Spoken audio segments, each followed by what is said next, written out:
This video sponsored by 5mate shopping app. This video sponsored by 5mate shopping app.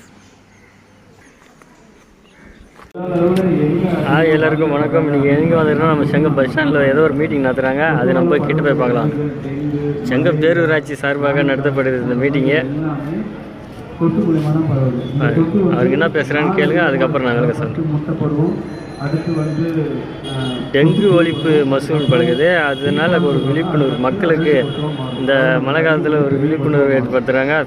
நம்ம முட்டையிலே அழிக்கலாம். முட்டையை எப்படி அழிக்கலாம்னா, நம்ம சுற்றி இருக்கக்கூடிய வானத்தை பார்த்த மாதிரி இருக்கக்கூடிய எல்லா பாத்திரங்களையும் இருக்கக்கூடிய பயன்படுத்தாத தண்ணி, நம்ம சின்ன கப்புலேருந்து ஒரு வாட்டர் கேன் மூடியிலேருந்து பிளாஸ்டிக் கவர்லேருந்து மழைநீரோ இல்லை நல்ல தண்ணியோ எங்கெல்லாம் தேங்குதோ அங்கெல்லாம் இந்த டெங்கு காலரா விட்டுட்டோம் அப்படின்னா அந்த பீப்பா வளர அளவுக்கு ஒரு தண்ணி இருக்குன்னா தண்ணி நிச்சயமாக பயன்படுத்துறதுக்கு தகுதி இல்லாத ஒரு தண்ணியாக தான் இருக்கும். ஏன்னா தண்ணி ஒரு 4 நாள் 3 நாள் தேங்க வச்சுருக்கிறதா தான் பீப்பாவே வரும்.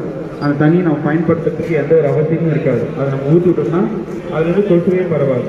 சரி, நம்மளோட பொது சுகாதாரத்துறையும் பல்வேறு களப்பணியாளர்களை அதை நியமித்து அதை முற்றிலுமாக 15 வருஷத்துக்கு முன்ன பிறந்த குழந்தைகளோட பிறப்பு பதிவு செய்ய முடியாது. அதனால இந்த வருஷம் 31ஆம் தேதிக்குள்ள பண்ணிக்கிட்டா மட்டும்தான் அவங்களோட பிறப்பை பதிவு பண்ண முடியும். தயவு செய்து 2000 பிறந்த குழந்தைங்களுக்கு 2010 வரையில் இருக்கிற குழந்தைங்களுக்கு வந்து பிறப்பு சான்றிதழ் வாங்கலன்னா இந்த வருஷம் டிசம்பர் 2024 டிசம்பர் 31ஆம் தேதி வரை தான் கடைசி நாள். அரசு வந்து சலுகை வழங்கியிருக்காங்க.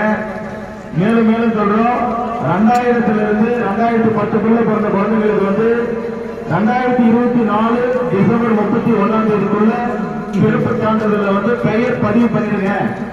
நீங்க வாங்குற பெயர் சர்டிபிகேட்ல வந்து பெயர் இல்லாம இருக்கும், அதுதான் சர்டிபிகேட்ல இருக்காருங்க. பொதுமக்கள் தயவு செஞ்சு காது கொடுத்து கேளுங்க. 2024 டிசம்பர் 31ஆம் தேதிக்குள்ள அவங்க குழந்தைகளுக்கு வந்து பிறப்பு சான்றிதழ வந்து பெயர் பதிவு பண்ணிடுங்க. வீட்டில் பிறந்த குழந்தைங்களா அங்க இருக்கிற இந்த சிறப்பு முகாம் எதுன்னு பார்த்தா, அதாவது திறந்த வெளியில் மழை பெய்வது அதனால் ஏற்படும் தீமைகளை பற்றி குறிக்கிறாங்க. நீங்கள் வந்து அது போல் யூஸ் பண்ண அது நம் வரும் தலைமுறை தான் பாதிக்கும். அதனால் வீட்டுக்கு ஒரு கழிப்பிடம் கட்டி அதை யூஸ் பண்ணுமாறு இந்த விழிப்புணர்வு, அதாவது மக்களுடன் விழிப்புணர்வு ஏற்படுத்துகிறாங்க செங்கம் பேரூராட்சி நிர்வாகிகள். இவ்வளோ நேரம் அவர் என்ன சொன்னார்னா, அது பற்றி தீமைகள் தான். நம்ம எப்பவுமே பொது கழிப்பிடம் யூஸ் பண்ணக்கூடாது. அதாவது திறந்த வெளியில் பொது கழிப்பிடம், இந்த கவர்மெண்ட் கழிப்பிடம், வீட்டில் கழிப்பிடம்லாம் கட்டி நம்ம யூஸ் பண்ணோம். அதுதான் நம்மளுக்கும் நம்மளுடைய குழந்தைகளுக்கும் நன்மை தருமா. இதுக்கப்புறம் எல்லாம் பொது இடங்களில் கழிப்பிடம் கழிக்காதீங்க, அசுத்தம் செய்யாதீங்க. கவர்மெண்ட் சொல்கிறபடி கேட்டு நடுங்க வாங்க.